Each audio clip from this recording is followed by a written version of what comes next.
You're listening to Well Informed Podcast, where conversations will empower you to live your best life.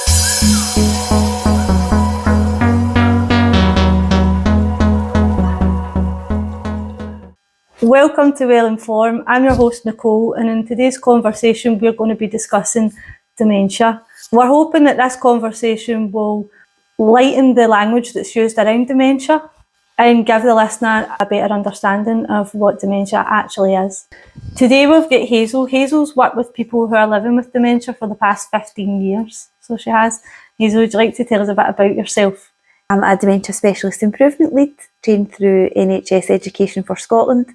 I'm also a Dementia Development Coordinator for one of the largest social care charities in Scotland. So a big part of my job is travelling around the country and providing any dementia-specific support or training our social care services need. Maybe we could just start at the very start, and if you could just tell us a bit about what dementia actually is, like what is dementia? Yeah, it's a really good question.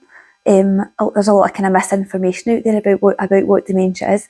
It's ultimately an umbrella term, so it covers over 100 different types of neuroprogressive disorders. The most kind of common types of dementia would be Alzheimer's disease, vascular dementia, frontotemporal dementia, Lewy body dementia, and Korsakoff syndrome.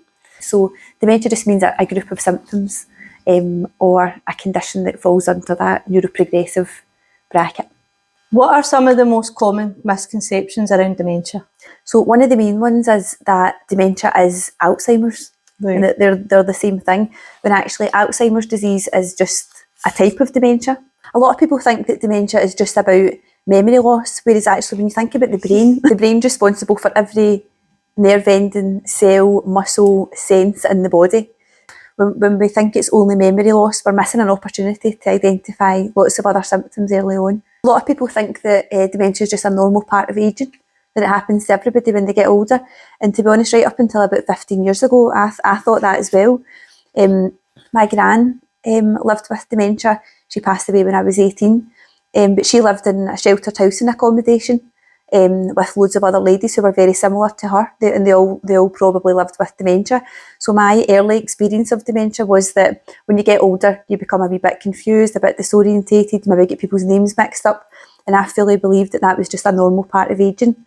Whereas now we recognise that it's not a normal part of ageing, like developing dementia it's not inevitable. Right, so how can we identify dementia symptoms and signs in the people that are around us? Mm-hmm.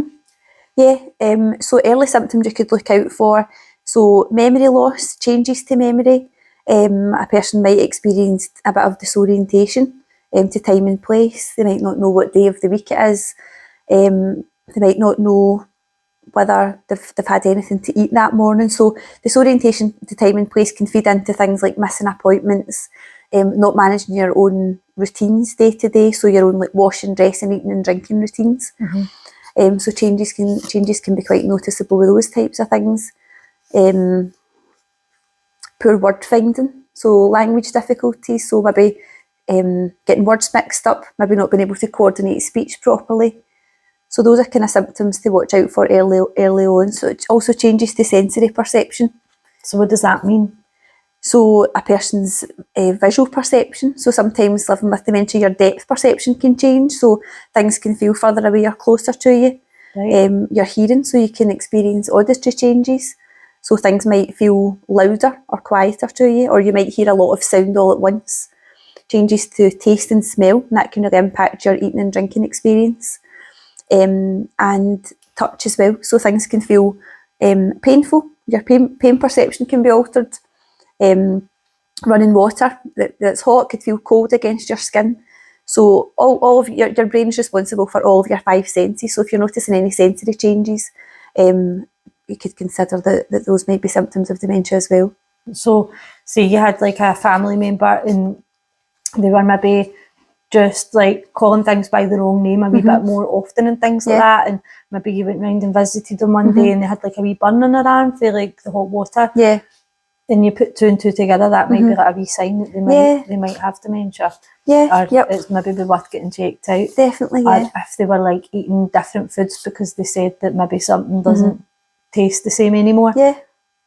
that could potentially be another like sign. Absolutely, yeah. And some of these things could be perfectly normal. Like your taste buds diminish as you get older as well. Your preference for food might change as well. Your sleep pattern changes, your mood can change as well. So some of these things could be perfectly normal, but if you're noticing these changes consistently with a loved one and these things are happening more often than usual, definitely worth getting checked out. Right. And what about ourselves? So how would we identify any of these signs and symptoms in ourselves? Yeah, so just be looking out for very, very similar things. If you did feel as though you were starting to experience some cognitive changes or sensory changes, check in with people around you and ask if they've noticed anything as well. It's more common for the people around us to pick up on changes than it is for ourselves, but it's not impossible. Are you managing to stick to your routine? Are you managing to make appointments? Are you still a healthy weight, or have there been any kind of changes that are worth noting? Is your sleep pattern okay? So just checking in with yourself to make sure that how things were 6 months ago are pretty similar, if that's what you're comfortable with. And I feel if with somebody, then it could be probably a good idea to ask them just to keep a wee eye out for any of these signs.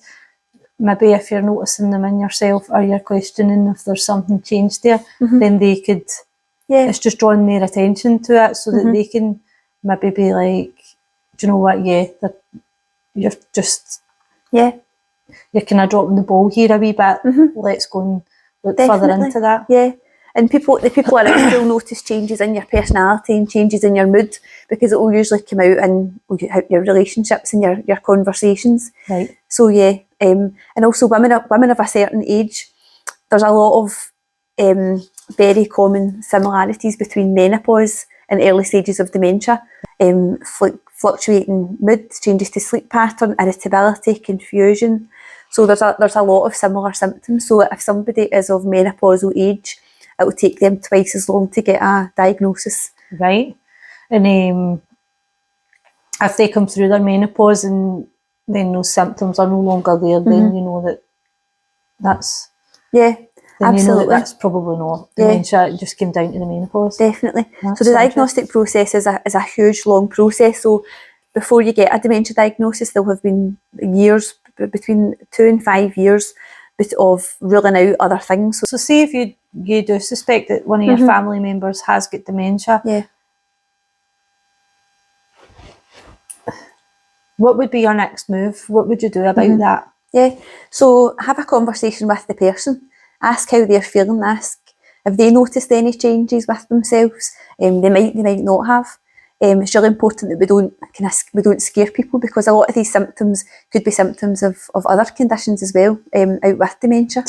Definitely encourage the person to get along with the GP.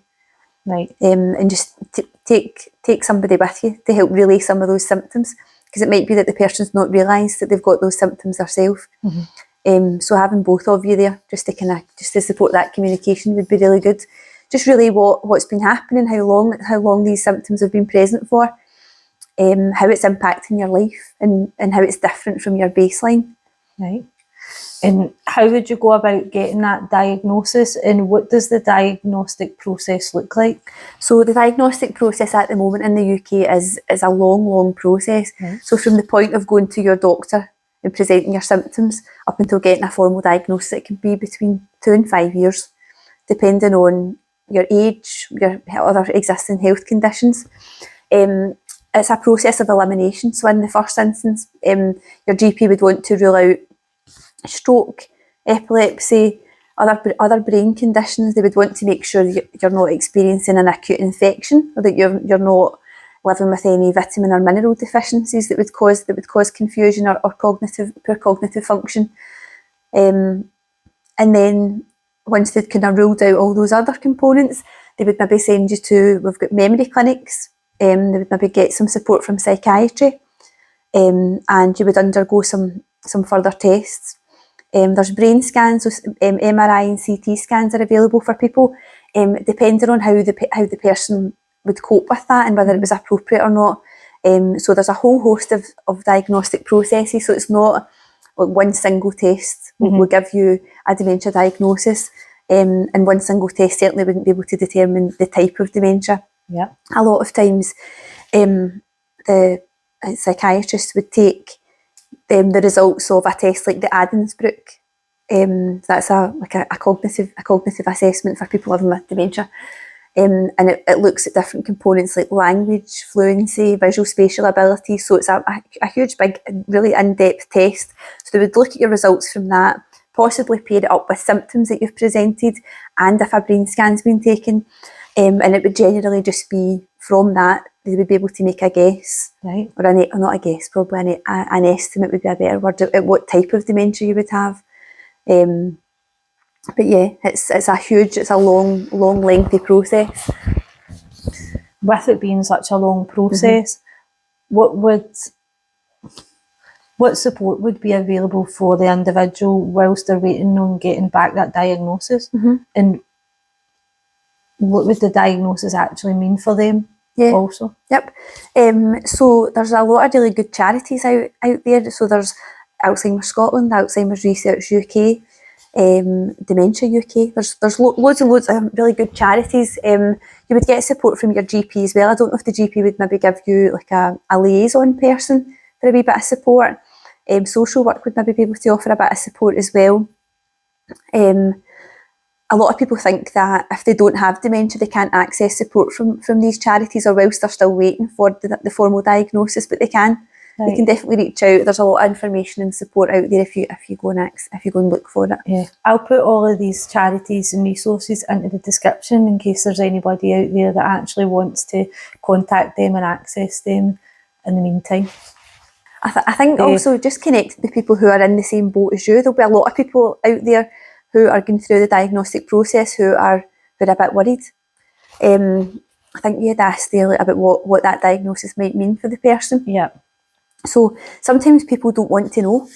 So a lot of people are really scared, and because there's a lot of misconceptions about dementia out there. And yeah, I think like for some people, they might maybe think like if they get diagnosed with dementia, then that's it, their life's over. Yeah, absolutely. And that would put them off seeking help. Definitely. Or they'll worry about seeking support, and because they'll think that people are going to judge them and think that they're not going to manage and they're going to end up in a care home. That's not always the case. A lot of times where people live really well at home with the right level of support.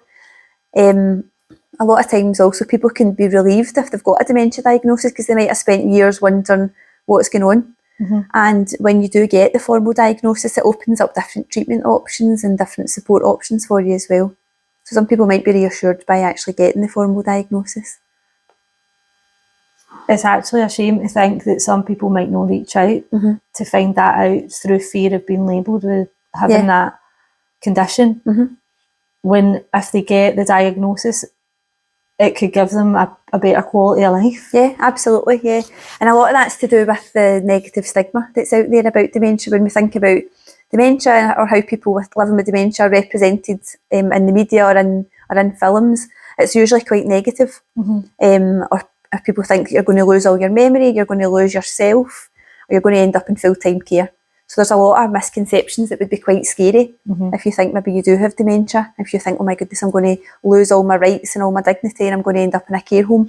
You can understand that would put people off going to seek support in the first instance. Yeah, absolutely would. I think it probably puts a lot of people off, and hopefully this conversation will help to make people more aware of what it's like actually living with dementia. Yeah. And that it's not just it's not the end. It's not the end, absolutely. And the person is still in there, even when a person their dementia, they've lived with it for a long time and they're kind of at more advanced stages, the person is absolutely still in there. Just means we maybe need to change how we're supporting them a wee bit. How can we support somebody that's living with dementia earlier in their diagnosis? Yeah, so if a person's still living at home independently, so orientation prompts can be really useful. So if a person is becoming a wee bit confused, disorientated, something as simple as having a calendar or a diary that's got a planned routine in it that they can maybe tick off as they go. Things like that can be really useful. Making sure the person's got a clock in the room that they're sitting in can really a really effective way to orientate people to time and place. There's some really good dementia friendly clocks out there. Avoiding things on a clock like Roman numerals, like even I can't understand Roman numerals at the best of times, so there's really good dementia friendly clocks out there. a lot of people are accessing more support through technology these days. They've got Alexas they can talk into, family members that can dial in and check in on a person, see how they're doing. It would really depend on what the person's symptoms were. So those are some good ones for if someone's disorientated. Having people just feeling connected, having family members and friends maybe popping in to see how they're doing, offering a wee bit of support here and there. So social connection, but real social connection, like when you're face to face with somebody and spending that time with them. Absolutely, yeah. Social connection is hugely important, and there's a lot of research just now about the importance of social connection in brain health. Right. I've seen a lot of this online and how it can really... There was like something I'd seen recently, actually, it was this morning, and it had said about how you could like meditate all day long and whatever, but if you're not having social connection, then your cognitive function is going to decline. Yeah, yep, absolutely. And I think a lot of people nowadays are compensating true social connection for social media, which really there's no connection there at all, because there's a middleman. Yeah. And sometimes the person that you're actually conversing with on social media is ChatGPT. It's not even a person. Yep. So and you're not using your own skills. Your brain's not fully engaged because you're not using your own communication skills. You're not using your own facial expression. You're not using all these tools and skills that we've learned to use our whole life to connect with people. Yep. And even at that, when that's responding to you, if you're messaging it looking for comfort or something like that, and it might tell you exactly what you want to hear, but you know in the back of your mind that it's not actually a person. So it's still going to negatively affect you in some sense in your subconscious that you know that. How can we support somebody that's maybe a bit more advanced in their diagnosis, their conditions just further down the line? Yeah, so as dementia progresses, verbal communication and hearing verbal communication and understanding verbal communication can be a wee bit more difficult.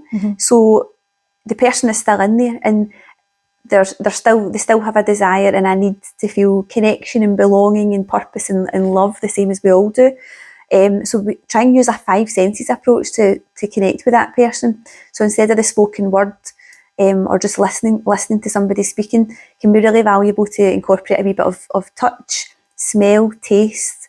So try and use as many of the senses as you can to engage with the person. Right. To make it like an immersive experience. I know what you mean, because like a lot of our memories are linked to our senses. Like if you smell someone's perfume that walks by in the street, it could be one that reminds you of like your gran from when you were a little girl. Absolutely. So that would probably be the same then. Well, it's the same for everybody. So somebody that's living with dementia, if they like, you could connect to them in that sense using the senses to bring back a wee memory. Absolutely. You would see that in their expression. Yeah, absolutely. You'd see the wee light come on. Definitely. Nice. So instead of just talking to somebody about a holiday, could you get some sand or some shells from the beach, or a postcard, or the smell of sun cream? Could you rub a wee bit of sun cream into the person's skin whilst you're talking about that holiday? You're using all these different senses to try and engage with that memory, and you've got much more of a chance of making a connection. I like play their holiday song.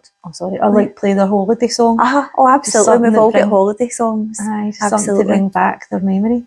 That's lovely. That is so nice. There's a wonderful charity called Playlist for Life. Right. And they really encourage people living with dementia to have autobiographical music. So we've all got a soundtrack to our life, and it's not just about songs that we like listening to, it's about songs that there's a memory attached to. So the first dance at your wedding, or a song that reminds you of a holiday, or the song that was played on repeat at your 40th birthday party. You're going to have so many more emotions and memories attached to these songs. So a really good way to engage and connect with somebody and get those feel-good hormones going in the brain. Music's so powerful, so it is. It is incredible. I love that.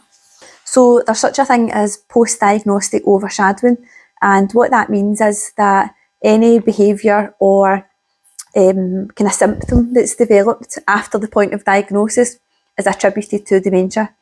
So if all of a sudden I start to get really upset at 3 o'clock in the afternoon, instead of actually figuring out what's going on with me. Sometimes people go, oh, it's because she's got dementia.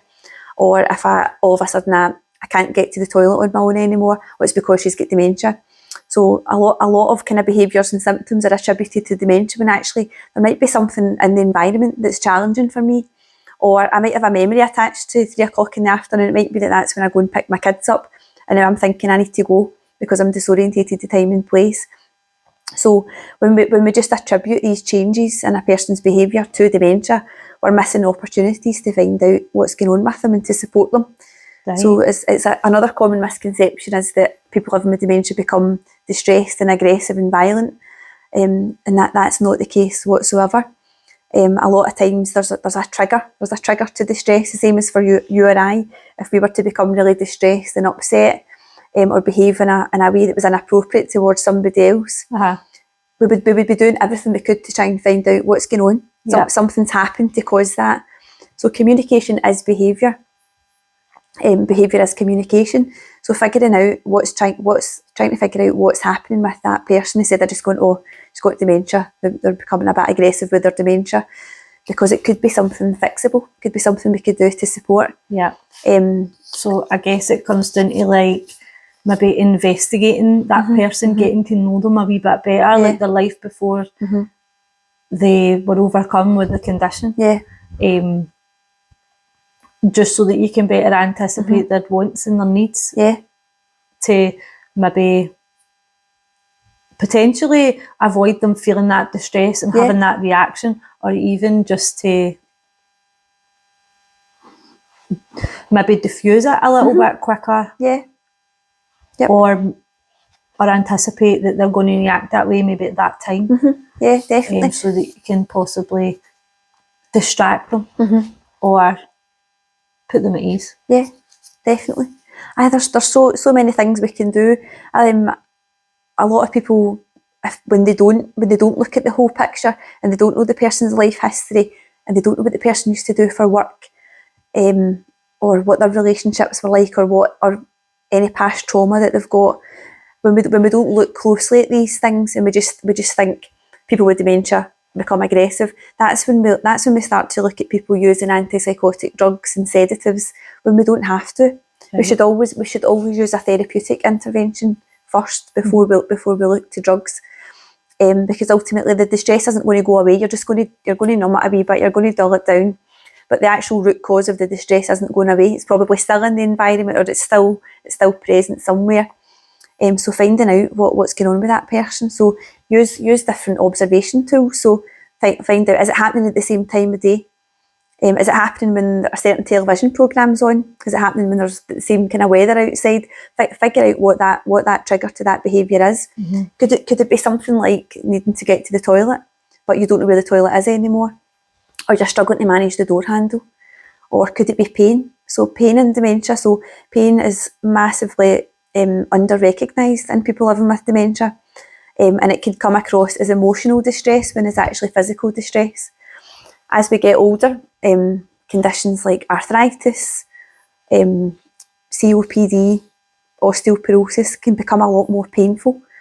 So if a person's living with dementia and some of their language centres have been changed, their communication abilities have been changed, they're not probably going to perceptualise pain in the same way that we do. So getting from the point of experiencing pain to being able to communicate that and getting help, really, really difficult. There's so many pathways in between that might have been changed or altered, that would prevent a person from being able to report that they're in pain. So what that comes across as is restlessness, distress, could be aggression, whereas actually if we give that person diazepam instead of giving them pain relief, the pain's still going to be there. All we're doing is dulling down the behaviour. So then they're still sitting there feeling that pain, and they're not actually getting anything to relieve that.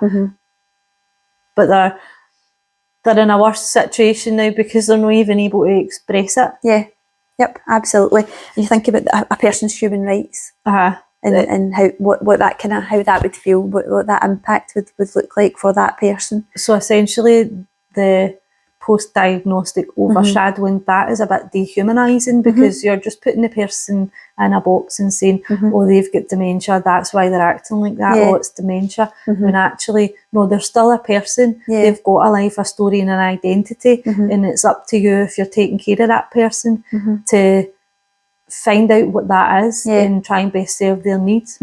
Not to liken somebody with dementia to a baby, but to look at it in the same sort of mind as you would a baby. Like if there was a wee baby crying in a cot, what you would do is you'd be like, right, the wee baby's upset, so does it need fed, does it need changed, or is it tired? And if it's none of those things, you would still just keep looking to find out what's upsetting this baby. So the same would then apply to the person that's living with dementia. You would just keep looking to see how you can put them at ease without just giving them some sort of heavy medication to numb that. And then they're just sitting there unable to express themselves, and they're still feeling like that on the inside. Definitely. That's dead sad. And there usually is always a trigger. Just because we can't see it, it's not, or it's not obvious, or the person's not telling us, doesn't mean the trigger's not there. It could be something that's happened half an hour before you've encountered the person. So a lot of times we won't be aware of it. So you've got to explore, you've got to investigate, you've got to keep an open mind, because the person's probably experiencing sensory changes. They're probably disorientated. They could think or feel that they're in a different time or place than where they actually are. These are all things that we can't see or experience. So we really need to keep an open mind when we're approaching somebody who's experiencing distress, and look at it as what are they trying to tell me just now? Because they're trying to tell me something. But instead of thinking about how does your behaviour impact me, think about, right, what can I do to support this person? That's amazing. So it's about thinking more about them than thinking about yourself. The person living with dementia has got to be at the centre of everything we do.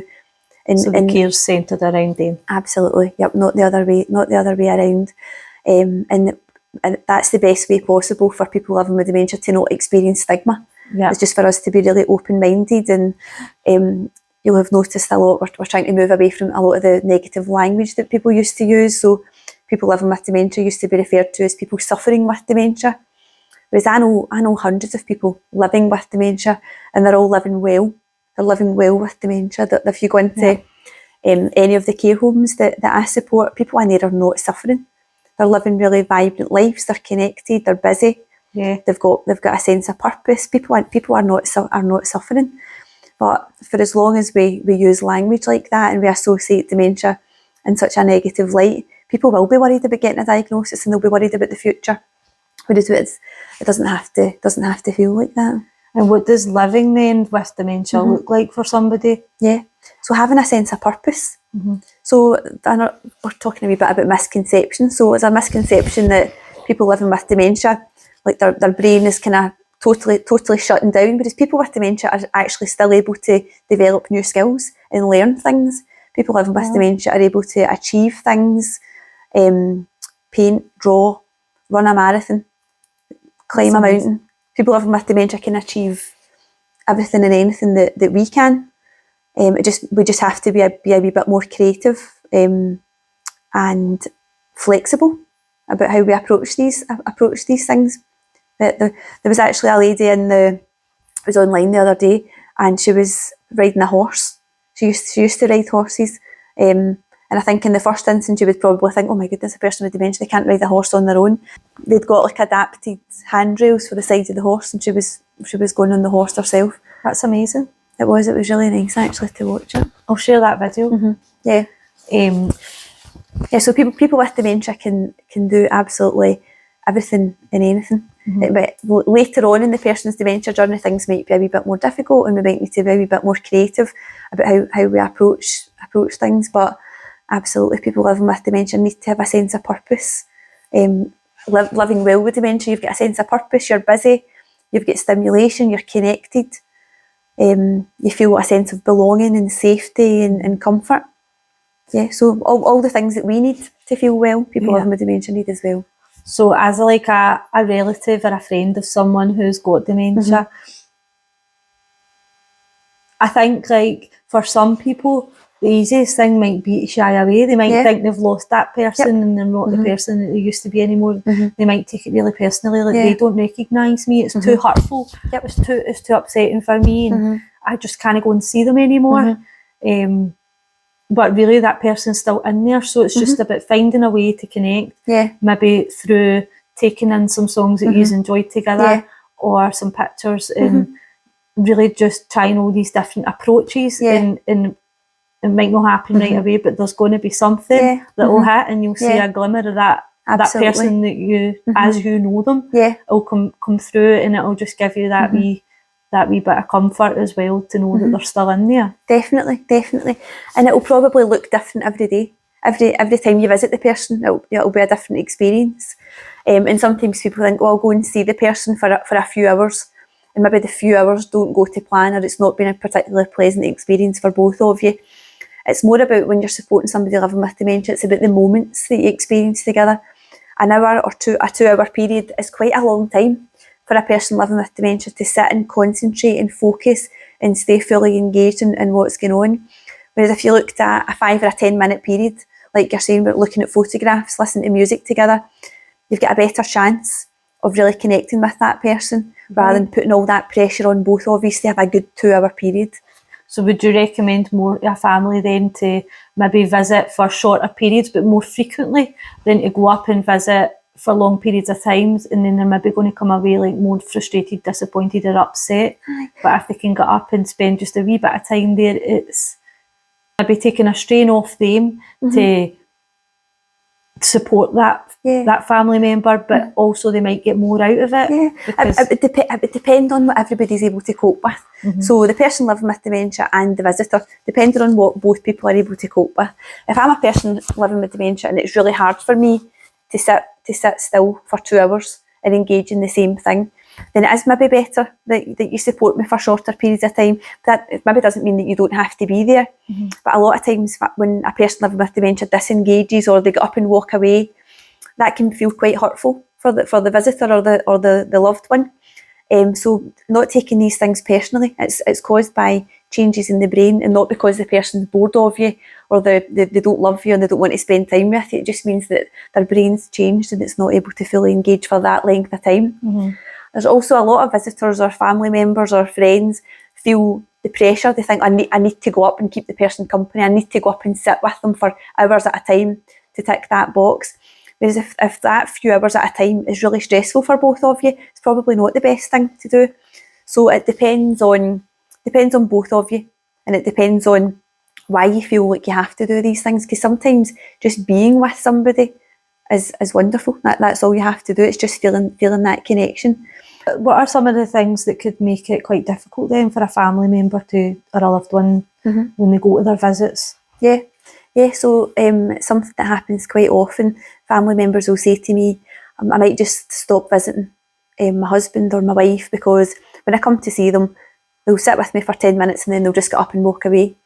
So sometimes a person living with dementia, the changes in the brain mean that the person isn't able to sit for long periods of time. Sometimes people experience restlessness, or they've got a sense of urgency where they feel like they need to be somewhere else. Or they might just have a much shorter attention span. Their level of concentration is not the same. And sometimes for the person who's visited them, they might take that personally and think, the person with dementia is bored of me, or they're fed up, or they don't want to spend time with me. Whereas it's caused by physical changes in the brain. So when we take some of that emotion out of it and we don't take it personally and look at that situation as it's changes in the person's brain that's causing them to not have the same level of concentration, that's much easier to digest than they don't want to spend time with me anymore. And when we think about the length of time that we visit a person living with dementia for, sometimes a person living with dementia is absolutely fine for a few hours and they're able to cope with that length of visit. But sometimes a wee 10-minute period that's really meaningful could just be enough for that person. So it absolutely depends on the person living with dementia and what the visitor is able to cope with. Because we put a lot of pressure on ourselves. We say, we'll go and visit this person, we'll go and visit them, and we'll have a really good time, and we'll do this and we'll do that, depending on a load of other factors like medication, sleep pattern, diet. is there an infection present? The person living with dementia just might not be in the right frame of mind to cope with a visit for that length of time. So and that's okay as well. And it's also maybe a good wee notice to go into your visits with no expectations. Yeah, absolutely. Because then if you're going in and you're maybe hoping and expecting that they're just going to be their best selves today, then the chances are you could come away from that feeling hurt or disappointed or upset. Absolutely. But if you just go in with no expectations and accept them for as they are on that visit, absolutely, then it might be a wee bit easier for you. Absolutely, yeah. Keep an open mind. Don't have massive expectations, like you're saying. Be flexible, and go in with something to do together.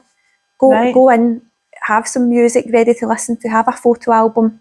Have a wee box of things that are meaningful to both of you. A memory box. Yeah, memory boxes are amazing for people.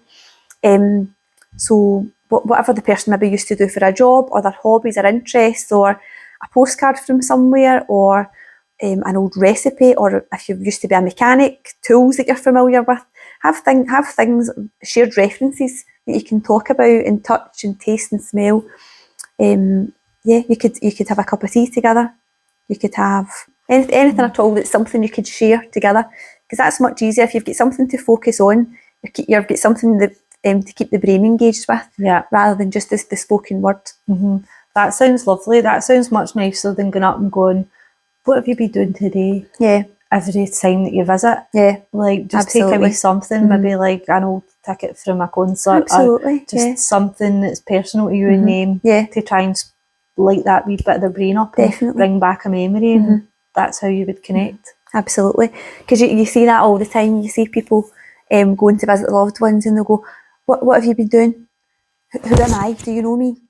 And it's overload with questions, and you're testing the person, and you're quizzing them, and you're inquiring. We wouldn't do that to anybody else. A conversation's usually two ways, and you're both sharing. And again, you'd probably be like, have an expectation and a hope there. Yeah. Which you're just putting you're putting pressure on the whole situation. Yeah. You're putting pressure on them to perform what you want to get out of them, to make you feel at ease, and you're putting pressure on yourself to try and get to bring them back out in themselves, and you can't actually do that. Yeah, a good piece of advice I can give is when you approach a person living with dementia, you approach your loved one, offer them as much information about you and about your relationship as you can, right, in the first instance. So when I go up to my gran lives in a care home. She lives with Lewy body dementia. I'll go up to my gran and I'll say, "Hi Gran, it's Hazel." So immediately I'm explaining to her in an informal way, we're related. She'll hopefully pick up on the word gran and know that she's only a gran to two people. I'm the only girl. So she'll look at me and go, right, it's Hazel. And I've also told her that my name's Hazel as well. So I'm offering her information. Whereas instead, sometimes you see people going, do you know me? Do you know me? Who am I? Who am I? And it's because the loved one that's a bid for connection. They're bidding to connect. Whereas you're probably going to get better connection by offering information to the person and doing something together. I go up and visit my gran, and we've got headphones, and she listens to music that's really memorable to her life. It works sometimes, it doesn't work other times. If she's feeling a bit overstimulated and I was to try and put headphones on her, it might be a bit stressful. So choose your moments, make sure that she's in a good enough mood to do that. But yeah, we have a lot of lovely interactions, and it's very relaxed, it's very slow paced. Make sure the moments that we have are really, really meaningful, instead of me getting expecting to sit with her for 2 hours and every minute of the 2 hour period to be great. I just try and get a really good 10-minute window, or even a 5-minute window some days, where there's a wee moment of connection in there, and that's enough for me. That's lovely. And I guess you're kind of, instead of trying to extract that information from her, you're kind of spoon feeding her it to make the whole interaction a bit more soft. Absolutely, yeah. And there's loads of things we can do. So if you're visiting your loved one all the time and you're saying, what have you been doing this week? What have you been doing today? And the person's continuously saying, I don't know. Support the person to fill in a calendar, or fill in a diary, or to keep notes, so that when you do go to visit, you've got something to look back on together. Oh, how are you doing, Mum? oh, I see this week you've been here or you've been there. So and sometimes if there's carers involved or there's other people visiting, get them to take wee notes in the diary or on the calendar as well. It's much easier to look back when other people have been involved and in that moment put that amount of responsibility on the person living with dementia, and they're not able to always access those memories. Yeah, so they don't need to recall everything. It's all written down and you can actually say, oh, I can see you've done this and that. Yeah. And that might bring on some more conversation from them or some more connection. Yep, definitely. And if they're not at the point where they're able to verbalise these things, then at least you can verbalise it for them and you'll still feel connected because you'll know what they've done. Yeah, definitely. Yep. Just much easier for both of you. That's what it's all about, just making it easier, making life a wee bit easier. And I guess another misconception is that people that have got dementia they go back in time and they live in like a memory from years ago. Yeah. What is that? Yeah, it's a really, really good question. A lot of common misconceptions about that as well, that everybody living with dementia goes back in time. So it's about the brain and how complex the brain is. So the brain has got loads and loads of different parts to it, and they've all got really complex functions. So the hippocampus is where you store all your long-term memories, and your temporal lobes are where you store new information. So two totally different parts of the brain. So that's why a lot of times if you're speaking to somebody who's living with dementia and they've got changes to the brain or they're experiencing memory loss, the long-term memories are more easy to access than maybe what you did this morning. So you could ask somebody, what did you have for breakfast this morning? They maybe wouldn't be able to tell you.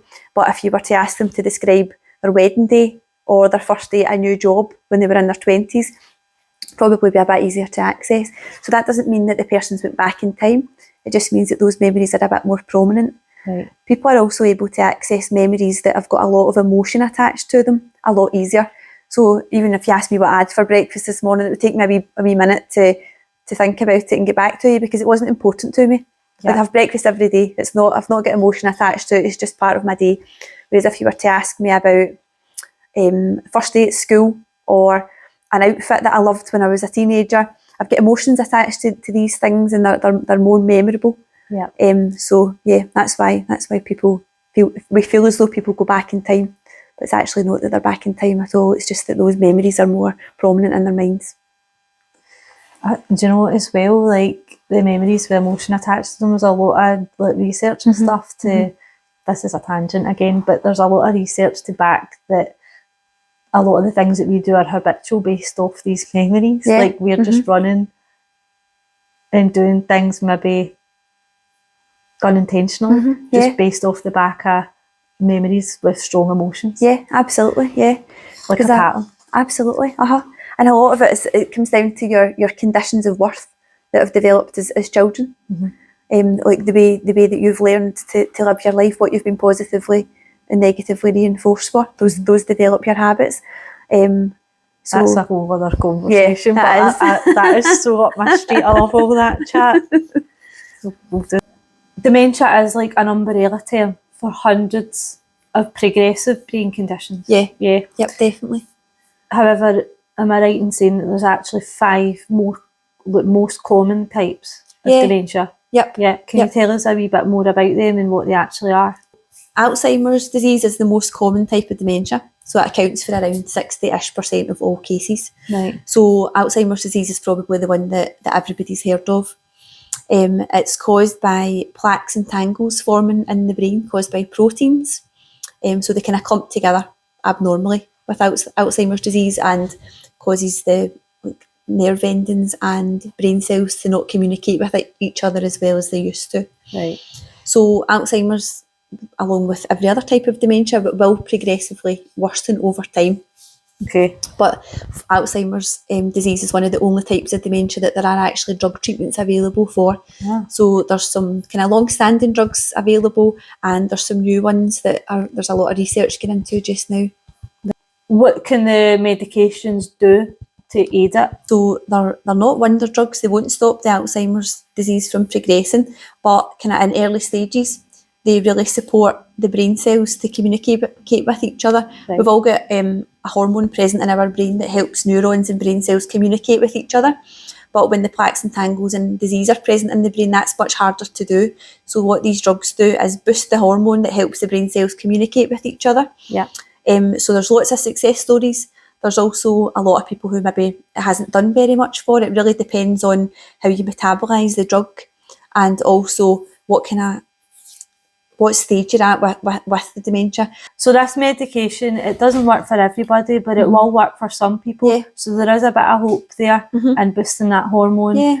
You just won't know until you've been and tried it. Yep, definitely. So for some people, it can lessen your symptoms earlier on.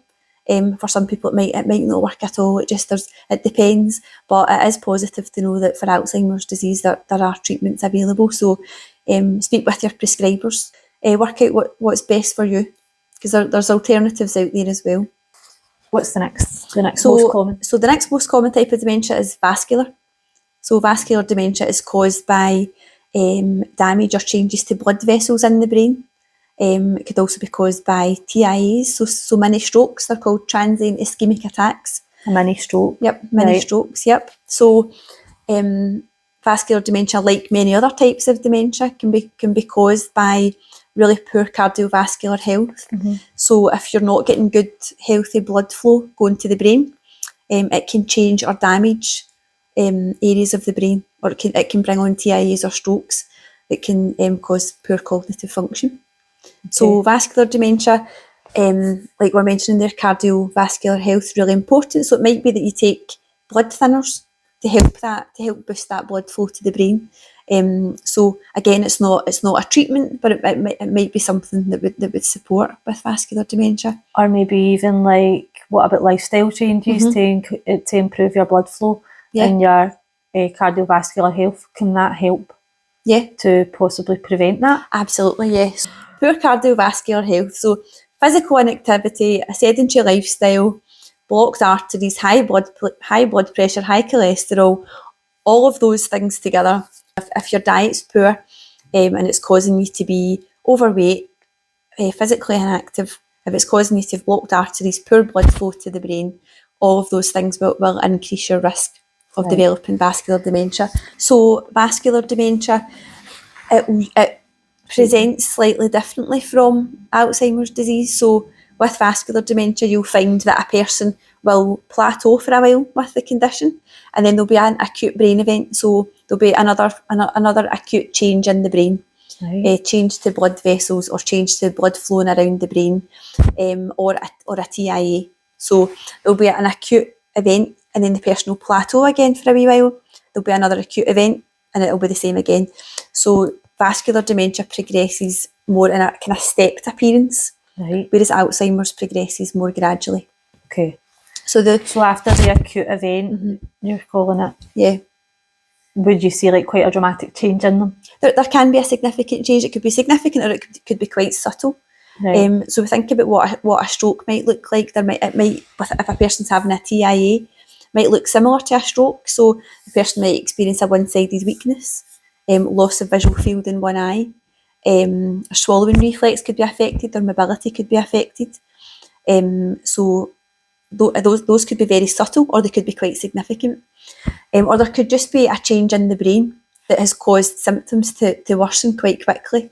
So it would depend on the severity of the brain event, what those symptoms would look like, and also where the brain event took place. So the brain, you've got 4 different lobes of the brain that are all responsible for different things.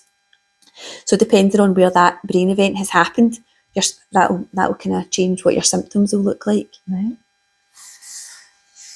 And what's the next one? So the next one's Lewy body dementia. It's a really interesting type of dementia because it looks totally different to Alzheimer's. Right. So with Lewy body dementia, memory loss is not one of the primary features. So this is the type of dementia that Robin Williams actually had. I never actually knew that he had dementia. Right, yeah. So Robin Williams is a really interesting case because obviously one of the biggest celebrities in the world. He was living with a Parkinson's diagnosis, but he had the best neurologist in the world supporting him through his diagnosis and his dementia journey. It wasn't until after death they did an autopsy and realised that it was Lewy body dementia and not Parkinson's after all. So there's a lot of similarities between Lewy body dementia and Parkinson's. So a lot of people will experience physical tremors. poor mobility as well. So there's a lot of kind of similarities. Hallucinations and sleep disturbance are really, really common for people living with Lewy body dementia. Hallucinations can be quite normal. So my gran experiences hallucinations most of the time, even through the night when she's sleeping. So they're very real to her, but we're very fortunate that they're not distressing. So it's usually family members or pets or people she used to work with are around her. So quite often she feels as though she's in a different place in time because what she's seeing, hearing, experiencing is so real to her. Quite often me and my brother, we're adults now, but she experiences us as children. So I can be sitting with my gran and she'll be talking to me as a child because she's in two different places at once. So her hallucinations are really, really vivid and real. So very common for somebody with Lewy body dementia to experience hallucinations. So the best thing we can do is to get into that person's reality with them. There's no point in me sitting there trying to correct my gran and say, I'm Hazel, I'm here now, I'm not a child. Yeah. Or if she sees a wee dog or something, it would be more distressing for me or for me to try and bring her back into my reality and correct her and say there's not a dog there. Because she's sitting there in an alternative reality, so it would probably be quite confusing for her, for you to say, what dog, there's no dog, when to her that it's there, it's real, it's plain as day, like the way that you're sitting in front of me. So the way to aid your gran with that is to just get involved in her reality and play along with it. Definitely, And that would probably put her more at ease. Absolutely, Yep. And then lighten it a little bit for you as well. Definitely. Because when we correct a person living with dementia, who are we doing that for? We might be doing it because it's distressing for us, because we're aware that the person isn't where they think they are, or they're seeing something that we know is not there. But who are we doing that for? Because the person's probably just going to feel confused, embarrassed, and it will maybe cause a wee bit of disconnect between us. Whereas there's no harm in me going along with there's a dog there, or having a conversation about what my gran can see. Probably we're more likely to have a moment of connection doing that than we are if I'm constantly trying to correct her. If you were like trying to correct her and pull her out of that reality and into yours, you're just fighting the tide. And like you said, like you're doing that more for yourself than for them, because if you were to leave, if for some reason you did manage to pull them out of that reality, then after your visit you're away home, they're going to just slip right back into it again. So just get in there with them, take on their imagination or their hallucination even is a better word for it, and play along with it. Definitely. The brain is so complex, so it is. It's amazing. Like, and also she might be in these moments accessing a really lovely memory. So who am I to try and get her to come round to reality, which might not be as exciting or interesting as where she is in her mind. So meet them where they are. Yeah, absolutely. Always meet the person where they are.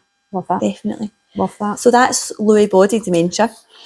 I'd mentioned there's sleep disturbance, so it's really, really common. So up to 40% of all people living with dementia experience poor quality of sleep or sleep disturbances, but with Lewy body dementia, it's 90% of people will probably not have a good quality sleep at all. And if you think about the knock-on effect that would have onto daily functioning, I know what I'm like if I've not had a good night's sleep. It could affect my mood, it can affect my concentration, it will affect eating and drinking. So, and it affects your brain. Absolutely. So with all of those things, you're kind of creating more risks there for the person to experience, like weight loss, infection, disengagement throughout the day. So as much as possible, where we can support good sleep hygiene. So would then some sort of sleep aid be part of their treatment plan to try and support their sleep? So possibly could look at sleep aids, could look at medication. Or there might just be simple things we can do in the environment. So look at where the person is sleeping. Is their bed comfortable? Do they like to sleep with one pillow instead of two? Have they got good quality curtains, or are their curtains letting in light through the night? Or when the person's trying to sleep, are there other people still awake in the environment that would maybe cause some stimulation that would keep the person awake? Are they doing highly stimulating activities later on at night? Are they watching something really vivid or engaging on the television directly before they're going to sleep? Are they consuming a lot of sugar and caffeine later on at night? So it could just be the dementia, or it could be that there's other wee things that we could tweak to try and support sleep hygiene. And is there any other treatments for Lewy body? Yeah, so there's kind of no drug treatments available for Lewy body dementia or vascular dementia. So it's only really Alzheimer's disease that we've got drug treatments available for the brain. Right. Other drug treatments, so for vascular dementia, would be kind of to support blood flow. With Lewy body dementia, it might be something to support sleep hygiene. So there's kind of no drug treatments available, but a lot of times the support and the treatment for people, it's social, it's activities, it's feeling connected, it's helping somebody to feel engaged, it's helping somebody to feel relaxed. So it's more of a support than a treatment. Yeah, absolutely, yeah. Like a way of life. Absolutely, yeah. So it's great if we can get physical or medical treatment to sit alongside social support and like wellbeing support. Whatever, and it'll be different for everybody. So whatever makes that person feel well and connected and a sense of belonging and a sense of purpose, that's also support as well. Going to a gardening club or a yoga group is support. But often when we think about dementia treatment and dementia support, we think medication. Yeah. Whereas a lot of it is social. Yeah. So it's that interaction again. It comes to that human connection. That is vital. Definitely. I think that's just vital for everybody throughout their whole life anyway, and I just don't think people get enough of that. But so particularly just making sure that they've got enough stimulus, enough social interaction and connecting. Definitely, yep, so important. All the things that make us feel well. Yeah. A person living with dementia needs all those things as well. What about number 4? So frontotemporal dementia. So this is the type of dementia that Bruce Willis has. So there's 2 different variants. I never knew Bruce Willis had dementia either. Did you know? No, I never. He's in the media quite a lot just now. Is he? Yeah. So his family kind of have got like obviously money's no object for Bruce Willis. Not like a lot of people living with dementia in the UK. So they've got a kind of purpose built kind of house on his estate where he's got people living there to look after him. His family are really involved. His family have actually done a lot of work in reducing stigma around frontotemporal dementia. Oh, great. Because there's pictures of him, and a lot of the kind of stories are quite positive.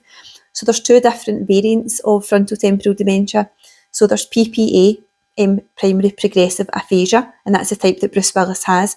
So that affects the temporal lobe, so the lobes just above your ears, the lobes of your brain just above the ears. So your temporal lobes are responsible for storing new information.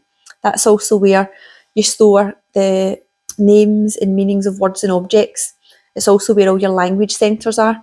Right. So that's what the temporal parts of the brain are for. So that type of dementia would cause you to have difficulty with communication, and I think early on in his journey he lost the ability to speak and communicate verbally. So that's the type that Bruce Willis has. So very, very able still to, his memories were still intact, he's still very physically able to do a lot, but a lot of the language centres and communication went kind of early on. The other type is the behavioural variant. So the frontal part of your brain, the frontal lobe, is responsible for your personality, responding to social cues, emotional regulation. So a lot of your behaviour is in your frontal lobe. So when you experience dementia in the frontal part of your brain, your behaviour will change. Right. Maintaining relationships or behaving appropriately in different social situations could become quite difficult. Frontotemporal, so it can affect both the frontal lobes and the temporal lobes at the same time. So you can get both of that. You can get a change in your behaviours, and also you could lose the ability to verbally communicate. Yep, definitely. Yep. So two different types of dementia, but it can ultimately, as it progresses, affect both areas. So with frontotemporal dementia, it's one of the types of dementia that there's a really strong genetic link.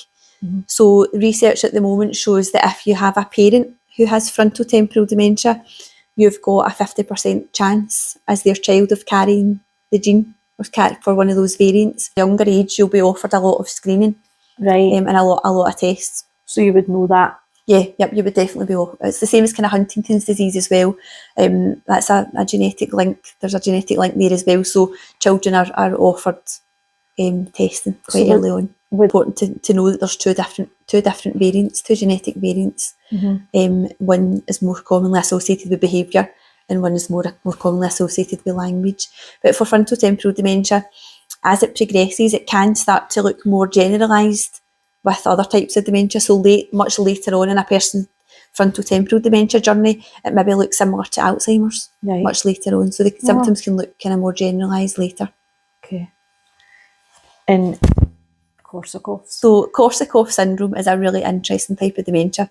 So it's a thiamine deficiency in the brain. So vitamin B1. So all of us need thiamine for good, healthy brain function. So it's commonly associated with people who have misused alcohol consistently over a longer period of time, and their bodies are just not getting enough thiamine. It's also associated with people who have got really poor nutrition, or people who have gastrointestinal disorders that stops the body's bloodstream from absorbing thiamine from food. Right. So with Korsakoff syndrome, if you recognise the symptoms early enough, and you make lifestyle changes, so if it is alcohol, if you stop drinking alcohol and go to your doctor and get enough thiamine into your body, you can stop and reverse some of the symptoms of the dementia. So it's the only type of dementia that we can do this with. It's sad sometimes, because if people are misusing alcohol, they might be living at home on their own. So it might be difficult for other people to be aware of these symptoms or these changes. Some of the symptoms of Korsakoff syndrome can look a lot like alcoholism. So poor short-term memory loss. You might not be able to remember what happened yesterday. Again, that's very common for somebody who's intoxicated. So if for somebody that maybe does drink quite heavily, right, that might be written off by people that know them. Yeah. It's just assuming that they're drunk. Absolutely, that it's actually symptoms of Korsakoff's. Maybe if they're forgetting things and saying things that sound like they're confused or not making any sense. Yeah. Because when people are drunk, they do stuff like that, but it might just be because they're actually deficient in this vitamin B1. Yeah. Which is then causing their brain to change. Definitely, yeah, absolutely. If anybody's ever had a hangover, your mobility will probably have some changes. You'll be looking back at yesterday wondering what's happened, so your memory might not be intact, parts of it might be blurred. So very difficult to determine what is a symptom of Korsakoff's and what is a symptom of being intoxicated.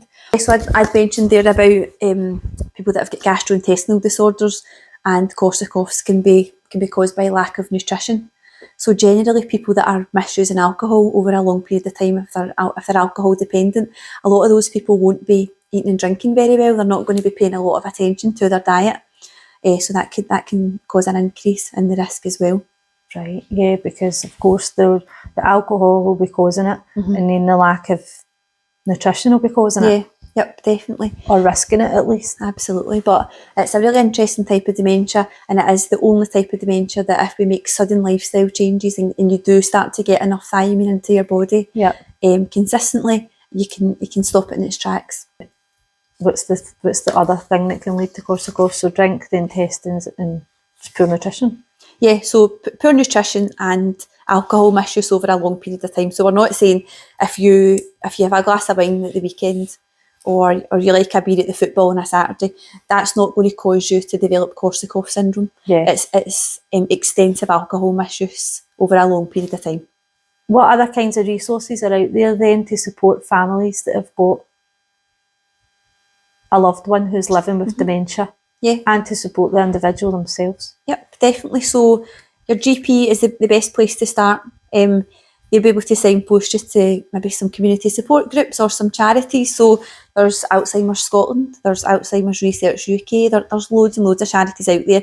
And don't think, say for example, you're living with vascular dementia or frontotemporal dementia, you can't access support from Alzheimer's Scotland. So they're just the biggest named charities, but they all seem to have Alzheimer's in the title. But they'll support you with any different type of dementia. Even if you've not got your diagnosis yet, you can still access support. So great resources from these charities. They've got really fantastic websites. Alzheimer's Scotland have got drop-in centres. They do kind of Alzheimer's Scotland cafes here and there, which are really good for peer support. Right. They're good to go along with to loved ones. It's because it's good for your loved ones to be able to connect with other people as well, because sometimes it's not an easy journey to be on. Yoga groups, gardening clubs, walking groups. There's a lot of community allotments that offer support for people living with dementia. As we said earlier, music is so powerful. There's a wonderful charity, as I mentioned, Playlist for Life. They've got a fantastic website where they've got journals and diaries to help you support the person to work out what their personal playlist is. Because even if you ask me right now, give me 10 autobiographical songs of your life, I would maybe be able to give you 3, but I would maybe need you to ask me some questions so to look a wee bit deeper into what those songs might be. So all of that's available on their website. Playlists for Life are also affiliated with Spotify. So there's pre-made, kind of generated playlists available already on Spotify. So there's songs on there for specific football teams, there's songs on there for specific jobs, religions, periods of time, eras in life. So Crossreach is one of the biggest social care charities in Scotland. They've got a wonderful department called Heart for Art. So they've got community groups and they've also got groups that are present within care homes. So really talented artists and volunteers support people living with dementia to produce really beautiful pieces of art. So it's so important for people living with dementia to have a creative output, whether it's music, gardening, painting, drawing, hair, makeup, decorating, whatever that looks like for that person, baking, cooking. I feel like that's so important just for everybody in general. I just truly believe that we are creative beings and we all need some sort of creative output, and that doesn't need to be painting a masterpiece. If somebody makes like a really good lasagna, absolutely, that is creating something. Definitely. So I just believe that is generally good for the brain, and absolutely, we need to be creating things in this life to feel our best. Definitely. Whenever you produce anything, whether it's like you're saying a painting or a lasagna, you're going to get wee hits of dopamine across your brain that will make you feel really good. Yeah, so that's like the reward hormone. So it makes us feel really good. It always feels amazing to have lots of dopamine present in your brain. But while you're doing those things, while you've got that creative outlet, your brain's producing endorphins. You've got serotonin boosts as well. So all of these feel good hormones are present in the brain throughout that activity and then afterwards. So engaging in something really meaningful and creative will not just benefit you at the time, but it's probably going to have a sustained effect for the rest of the day. So not just thinking about doing the activity with the person living with dementia and thinking, oh, we're doing a jigsaw, or we're baking a cake together. That's going to have a knock-on effect throughout the rest of their day. It's going to boost their mood, and they're probably going to have a really good evening and afternoon off the back of that one activity. Absolutely. So the person could end up eating and drinking better, so they've got a better chance at fighting infection. They'll probably sleep better during the night that night because their brain's been so engaged during the day. That is amazing. That is amazing. Yep. And also a lot of these groups and activities, you're going to encounter other people. So there's a social aspect as well there. So you're going to feel more connected to other people. Yeah. You're going to enjoy talking to people. Your brain's going to be more engaged than it would be if you were just sitting at home on your own. Yeah. Across our care homes, we've worked together with a couple of different hospices on introducing a beautiful model of care called Namaste Care. Right. It originated in America. A lady called Professor Joyce Simard. So she worked together with some people from different hospices in Scotland to develop workshops for people who work in care homes. But I'm sure it would be accessible to people out with care homes as well, if you took the Namaste Care principles. Namaste Care is about honouring the soul within. That's what it means. So it's really impactful when we're thinking about, as a person's dementia journey progresses, it's so important that we remember the person's still in there. It might just look a wee bit different, our communication might be different, we might not be always getting the feedback that we used to get, but the person is still in there, their soul's still there, their spirit's still there. And it's about using intentional presence, using a 5 senses approach to try and engage with the person. So use smell, touch, taste, listen to something together, just gentle, intentional presence. So quite often we're so busy, we're busy doing 100 things at once. But a person living with dementia who is maybe has some physical limitations, sometimes people might experience kind of contractures, they're maybe not able to fully engage the way they used to. Quite often we're busy spinning around these people, whereas actually what they need is just for us to sit and be really present with them. So if you're supporting somebody at this stage with personal care, turn those activities into experiences. So instead of quickly brushing my hair in the morning, maybe sit with me, gently brush my hair, talk about how nice my hair is, or what the colour of my hair, or talk about what my hair used to look like. So you've turned a personal care activity into a lovely soft experience that's going to engage the senses and probably make me feel really relaxed and connected to you. Yeah. So again, it's all about connection, engagement. Instead of just ticking a box to get the hair brushed, you are making that an event. Yeah, absolutely. That you're experiencing together. Yeah, absolutely. Because that person's probably unable to. They're probably unable to like get up, maybe move about or whatever. So that would be a main event to their day. Yep, definitely. So it's about you getting right into that and being really present in that. Definitely. That one wee task. Absolutely. Yep. Because when I'm living at that kind of stage of my dementia, I've probably experienced a lot of loss over the years before this stage. I've probably had to adjust to changes. Maybe I'm not able to do things for myself as I used to. There's a lot of kind of sadness and grief that comes along with that. There's a lot of stress. So a person at this kind of stage in their dementia, they probably look a lot more vulnerable physically, but they might be carrying a lot more stress emotionally because they've had to adjust to, maybe their relationships have changed, maybe they can't have a conversation with their family member anymore. So, but that need to, and that sense of identity and self is still in there. So what things we can do together if we can't have a conversation? We can probably still look at the same photograph.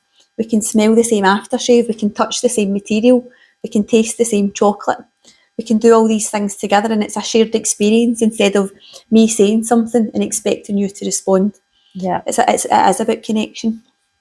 It's all about connection. It's about valuing the person. Yeah, it's about talking to them about things that are going to spark moments of joy and provoke memories for them. Just remembering that they're a human. There's a human in there. Yeah.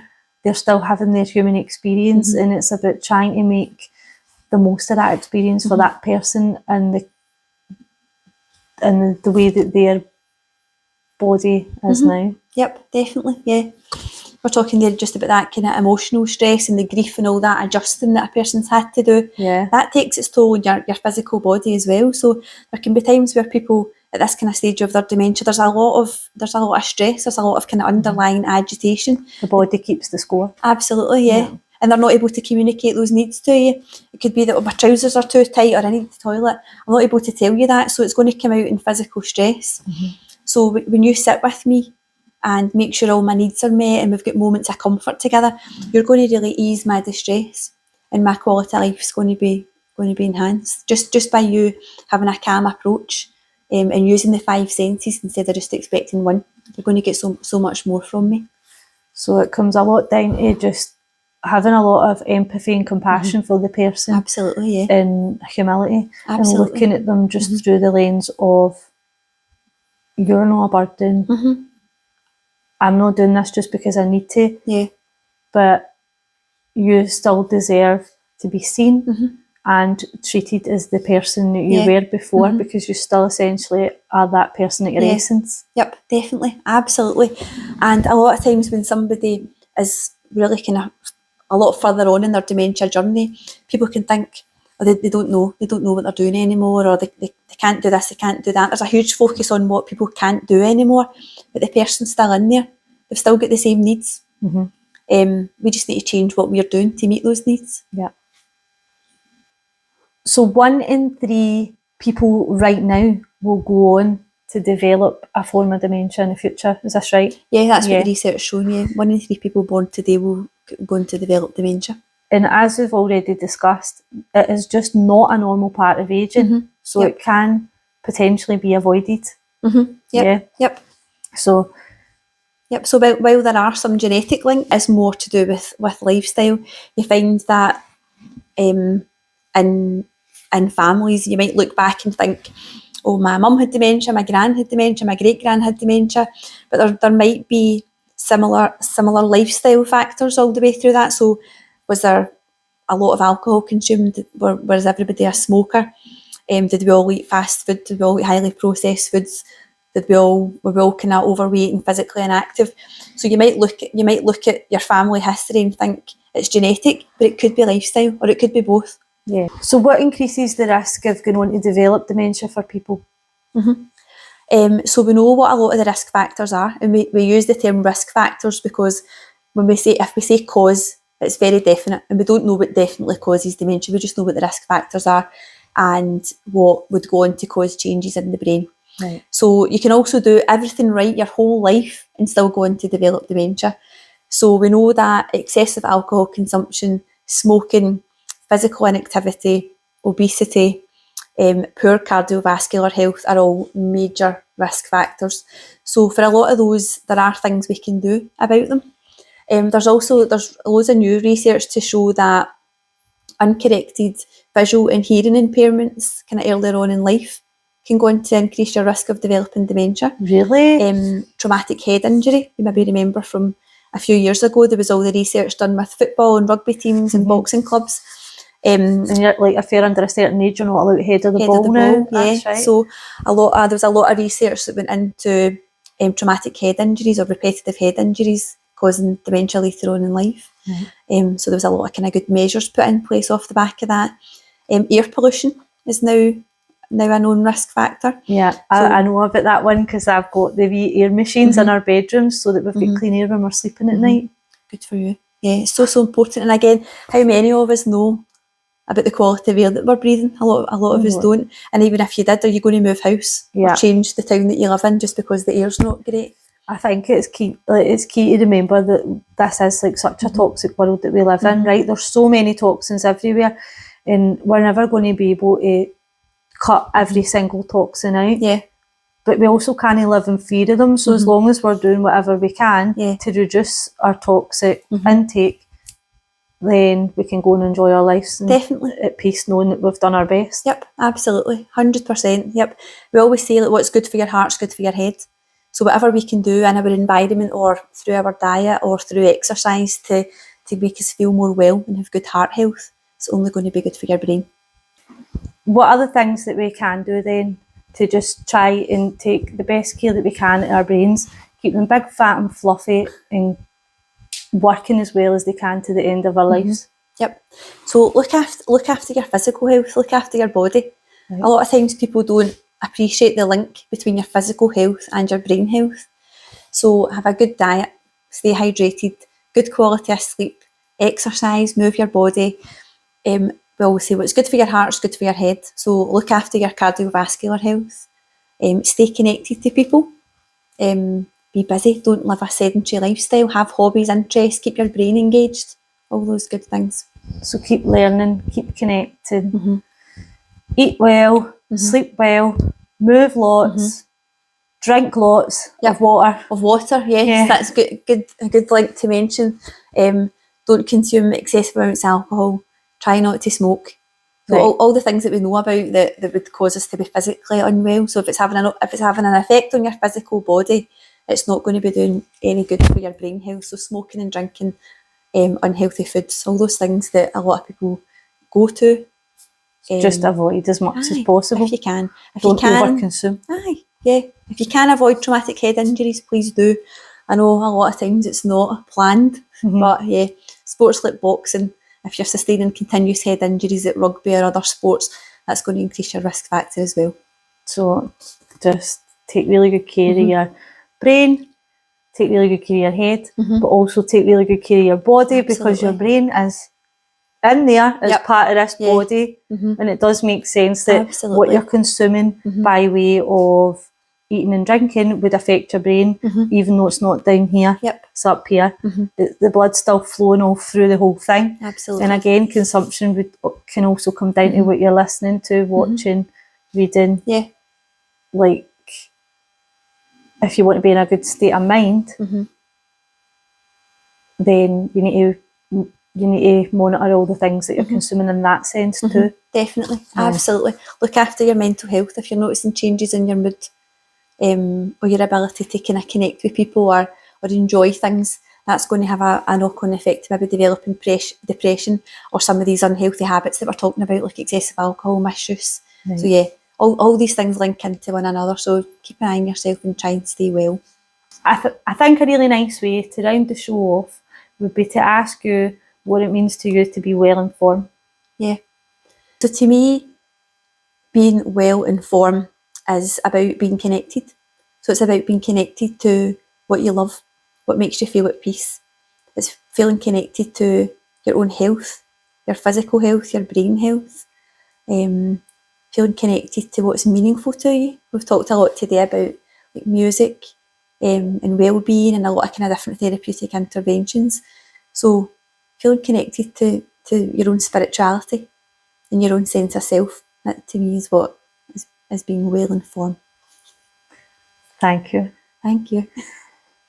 Hazel, thanks so much for this today. You've been amazing, and see the love and passion that you have got for what you do. It just like shines right through you, emanates out of you, and honestly just keep doing what you're doing because it's just there's so much value to so many people. Thank you. Thanks so much. Good thing is that these are all things that you can absolutely change Yeah. at any given moment. You don't need to wait another day to change them.